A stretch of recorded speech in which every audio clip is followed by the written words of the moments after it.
അടിസ്ഥാന സൗകര്യ വികസന മേഖലകളിൽ ചൈനീസ് ഇറക്കുമതി പൂർണ്ണമായും അവസാനിപ്പിക്കാൻ ഭാരതം. ആഭ്യന്തര ഉൽപ്പാദനം ഉയർത്തി ചൈനീസ് ഉൽപ്പന്നങ്ങളുടെ വരവ് നിയന്ത്രിക്കുകയാണ് പ്രധാന ലക്ഷ്യം. ചൈന ഉൾപ്പെടെയുള്ള രാജ്യങ്ങളിലേക്ക് കയറ്റുമതി ഉയർത്താനുള്ള തന്ത്രപരമായ നീക്കങ്ങൾക്കും ഭാരതം തുടക്കം കുറിച്ചു കഴിഞ്ഞു. പശ്ചാത്തല വികസന മേഖലകളിൽ വലിയ തോതിൽ ചൈനീസ് ഉൽപ്പന്നങ്ങൾ ഭാരതത്തിലെത്തുന്നുണ്ട്. ഇത്തരത്തിലെത്തുന്ന ഉൽപ്പന്നങ്ങളുടെ ഇറക്കുമതി ആശ്രിതത്വം കുറയ്ക്കുകയാണ് പ്രധാന ലക്ഷ്യം.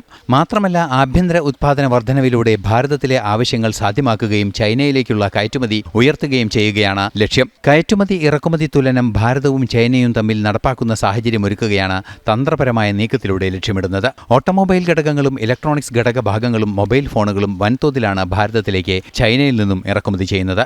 ഫാർമസ്യൂട്ടിക്കൽ ഉൽപ്പന്നങ്ങളും ഇറക്കുമതി ചെയ്യുന്നവയിൽ ഉൾപ്പെടും. 2025-ൽ $20 ബില്യൺ കയറ്റുമതിയാണ് ഭാരതം ചൈനയിലേക്ക് നടത്തിയത്. അതേസമയം ഇതേ കാലയളവിൽ ചൈനയിൽ നിന്നും ഭാരതത്തിലേക്കുള്ള ഇറക്കുമതി $131.61 ബില്യൺ. സ്വാഭാവികമായും വലിയ വാണിജ്യ കമ്മിയാണ് ഇക്കാരണത്താൽ തന്നെ ഭാരതം നേരിടുന്നത്. ഈ സാഹചര്യത്തിലാണ് ആഭ്യന്തര ഉത്പാദനം വർദ്ധിപ്പിക്കുകയും ചൈനയിലേക്കുള്ള കയറ്റുമതി ഉയർത്തുകയും ചെയ്യുക എന്ന തന്ത്രപരമായ ഇടപെടലിനെ ഭാരതം കരുക്കൾ നീക്കുന്നത്. ന്യൂസ് ഡെസ്ക്, ജനം.